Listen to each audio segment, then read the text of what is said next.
Assalamualaikum warahmatullahi wabarakatuh. Perkenalkan, kami dari kelompok 2 kelas MKS 3D yang beranggotakan Sevi Anggita Anggraini dengan NIM 12406193141. Yang kedua, Muhammad Rozikin dengan NIM 12406193173.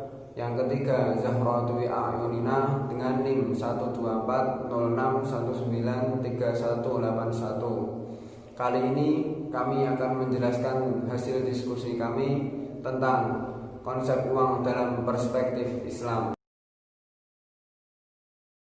Dan di dalamnya terdapat beberapa subbab, yaitu yang pertama, definisi dan sejarah uang. Yang kedua, kriteria dan fungsi uang.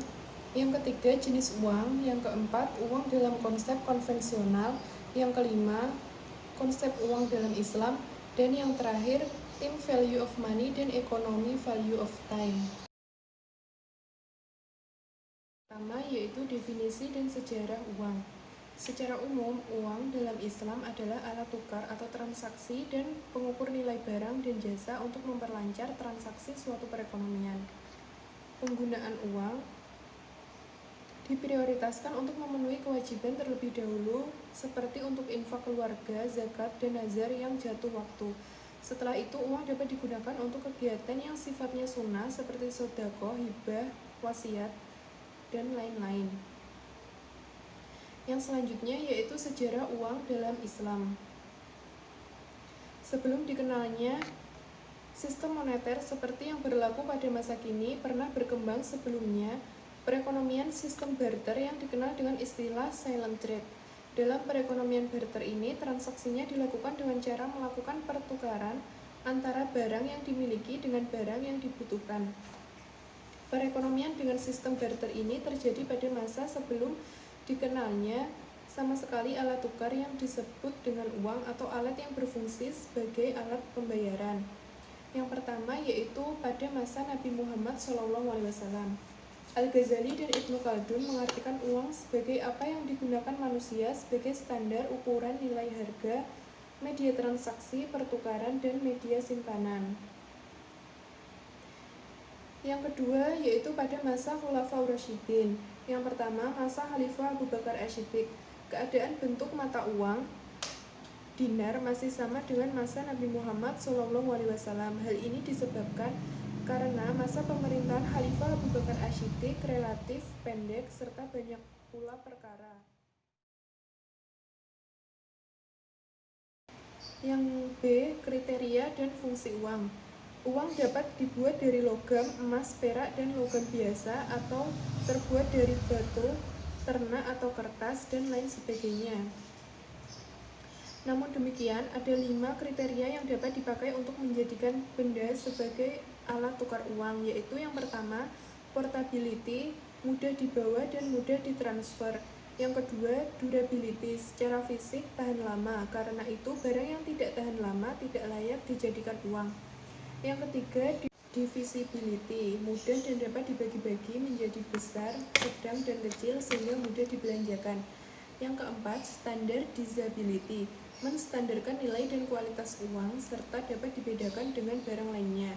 Yang kelima, recognizability, mudah dibedakan dan dikenal secara umum. Secara umum, dalam ekonomi Islam, uang memiliki 4 fungsi utama, yaitu 1. Alat tukar atau standard of value, yaitu uang dapat digunakan untuk membeli semua barang dan jasa yang ditawarkan. Yang kedua, satuan hitung atau unit of account, yaitu uang berfungsi sebagai satuan hitung yang menunjukkan nilai dan barang yang diperjualbelikan. Yang ketiga, alat penyimpan kekayaan atau store of value, yaitu menyimpan sejumlah kekayaan senilai uang yang disimpan. Uang yang disimpan dapat berupa uang tunai atau uang yang disimpan di bank dalam bentuk rekening. Yang keempat, standar pencicilan utang atau standard of deferred payment, yaitu uang dapat mempermudah menentukan standar pencicilan utang piutang baik secara tunai maupun angsuran. Berikutnya yaitu jenis-jenis uang. Berdasarkan lembaga yang mengeluarkan uang dibagi menjadi dua, yaitu uang kartal dan uang giral.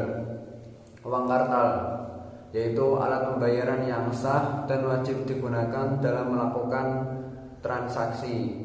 Dan yang kedua, uang giral. Uang giral yaitu uang yang dimiliki masyarakat dalam bentuk simpanan yang dapat ditarik sesuai kebutuhan.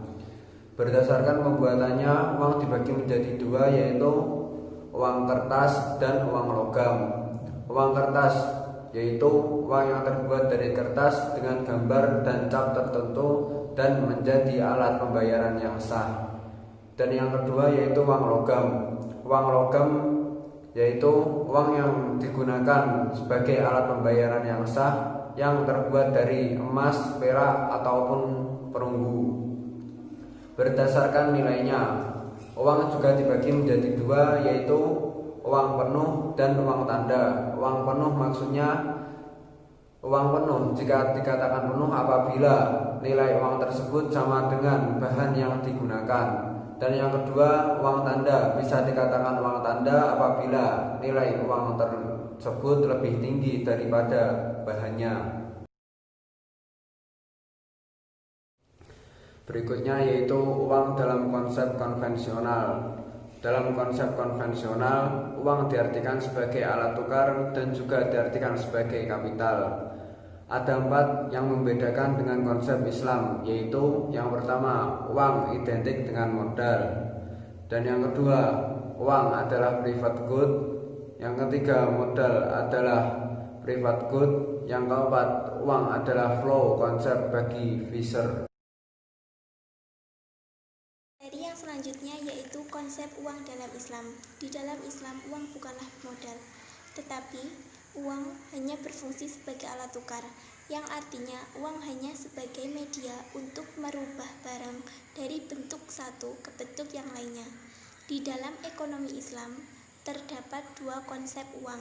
Yang pertama, money as flow konsep, dapat diartikan uang adalah sesuatu yang mengalir, sehingga uang tersebut dapat diibaratkan seperti air. Jika uang tersebut digunakan untuk suatu kegiatan produksi, maka akan tercipta suatu kemakmuran masyarakat.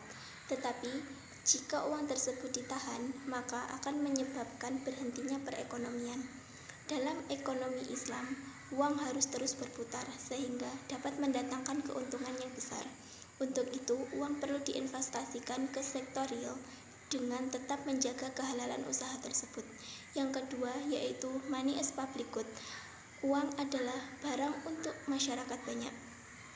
Sebagai barang umum, maka masyarakat dapat menggunakannya tanpa ada hambatan dari orang lain. Oleh karena itu, dalam tradisi Islam, menumpuk-numpuk uang tersebut merupakan perbuatan yang haram.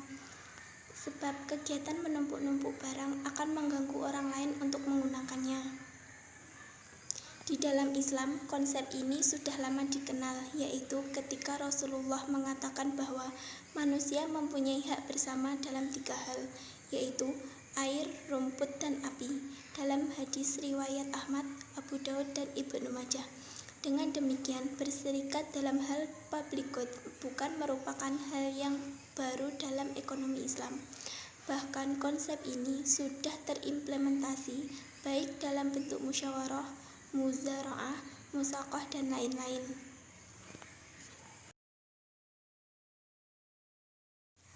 Materi yang terakhir yaitu time value of money dan economic value of time. Dalam konsep time value of money, jumlah uang pada saat itu akan lebih berharga ketimbang sejumlah uang dalam jumlah yang sama yang kita miliki pada saat yang akan datang. Time value of money adalah konsep yang berdasarkan teori suku bunga. Smith dan Ricardo berpendapat bahwa bunga adalah kompensasi yang dibayarkan oleh peminjam kepada si pemberi pinjaman sebagai tanda balas jasa atas keuntungan yang diperoleh dari peminjam uang tersebut. Dalam teori bunga moneter, pembayaran bunga dianggap sebagai suatu opportunity untuk memperoleh keuntungan dari meminjamkan uang. Konsep value of money dalam ekonomi Islam adalah sesuatu yang diharamkan karena terdapat unsur riba di dalamnya. sudah ada kepastian waktu dan jumlah yang akan diterima di depan. Padahal bisnis atau investasi bisa saja mengalami kerugian.